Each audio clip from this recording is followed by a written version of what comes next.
और चलिए बात कुछ और खबरों की करते हैं। बात कोरोना के कहर की करते हैं। महाराष्ट्र एक ऐसा प्रदेश जो कोरोना से सबसे ज्यादा प्रभावित रहा है। महाराष्ट्र में 100 दिनों के बाद में आखिरकार सलून्स खुल चुके हैं। बता दें, सलून्स को शुरू करने के लिए इजाजत मिलने के बाद में मुंबई में सुबह से ही सलून्स की दुकानें खुल चुकी हैं, लेकिन अब सलून का माहौल पहले जैसा नहीं है। सलून्स में आते ही आपको बहुत सारे बदलाव नजर आएंगे। कस्टमर्स और कारीगर अगर बात की जाए, यानी कि यहाँ पे जो दोनों ही लोग होंगे, कोरोना से बचने के लिए जो नियम बनाए गए हैं उनका पालन उन्हें ज़रूर करना होगा। बार बार mask, hand gloves, face shield, use and throw वाला एप्रन पहनकर ही काम किया जाएगा। अगर बात ग्राहक की करें कस्टमर्स की, तो वो भी मास्क पहनकर ही हेयर कट ले रहे हैं।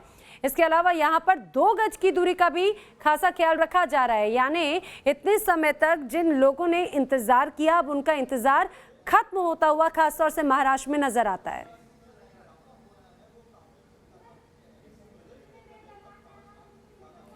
अब एक बार फिर से जिंदगी पटरी पर लौटती हुई नजर आती है। मुंबई की तस्वीरें हम आपको दिखा रहे हैं। तीनों तस्वीरें, सलून्स खुल गए हैं, लेकिन कुछ शर्तों के साथ में सलून्स को खोले जाने की परमिशन मिली है, इजाज़त मिली है। और जैसे ही लोगों को जानकारी मिली कि अब सलून्स ओपन हो रहे हैं, तो लोगों की कतारें नज़र आ रही हैं। हालांकि ये स्पष्ट किया गया है कि एक बार में सिर्फ 2 से ज़्यादा कस्टमर्स सलून में मौजूद नहीं रह सकते। हमारे सहयोगी शैलेंद्र की एक रिपोर्ट देखिए। लगभग 3 महीने के बाद महाराष्ट्र सरकार द्वारा आदेश दिए जाने के बाद अब मुंबई समेत पूरे महाराष्ट्र में सलून खुल चुके हैं और आज से इसकी शुरुआत हो चुकी है। इस वक्त हम मुंबई के वर्ली स्थित एक सलून में है और यहाँ का अगर इंतज़ाम दिखा सके, जिस तरह के गाइडलाइंस जारी किए गए हैं महाराष्ट्र सरकार द्वारा, सबसे पहले एंट्री लेते ही सलून के भीतर टेम्परेचर जो है वो चेक किया जाना है। तो यदि आप एंट्री लेंगे तो इस तरह से टेम्परेचर गन से आपका टेम्परेचर चेक किया जाएगा। इसके अलावा एंट्री लेते ही यहाँ पर आपको एक सैनिटाइज़र दिखेगा, जहाँ पे आपको अपने हाथ को सैनिटाइज करना है।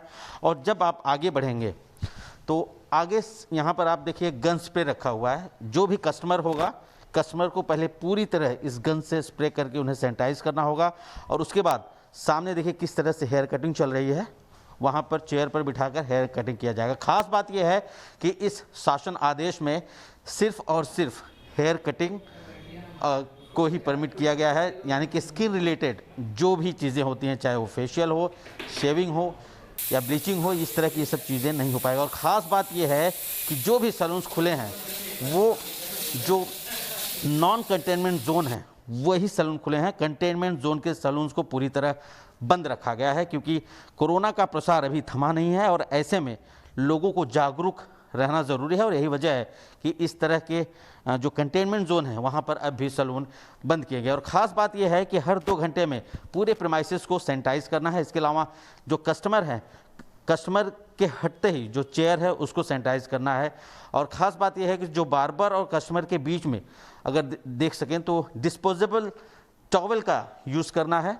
बार बार जो चीज़ें यूज़ की जा रही हैं, चाहे वो सीज़र हो या ब्रश हो, इन तमाम चीज़ों को सैनिटाइज किया जाना है। यानी कि ऐसी चीज़ें जो बार बार यूज़ की जानी है उन्हें सैनिटाइज करना है। और किस तरह का एहतियात बरतना है वो भी समझते हैं। और कौन से मैं बात करने की कोशिश करता हूँ। शैलेश, अगर मैं आपसे समझना चाहूँ, किस तरह का एहतियात बरता जा रहा है, क्योंकि 3 महीने बाद ये शुरुआत हुई है और पेंडेमिक अभी थमा नहीं है।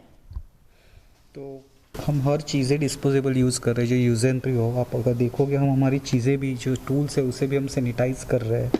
हम क्लाइंट्स को प्रॉपरली पाउडर से, जॉनसन्स बेबी पाउडर से प्रॉपरली उनके हेयर से वो क्लीन कर रहे हैं, तो क्लाइंट भी क्लीन फील करे। और हेयर कट्स के बाद उनका वॉश भी होगा, ताकि क्लाइंट यही से प्रॉपर क्लीन होकर बाहर निकल जाए। बहुत बहुत शुक्रिया। जाहिर है वो तमाम चीज़ें जो कि सुरक्षा के मद्देनज़र ज़रूरी होती हैं सलूनों में, वो तमाम चीज़ों को ज़रूर ध्यान रखना है।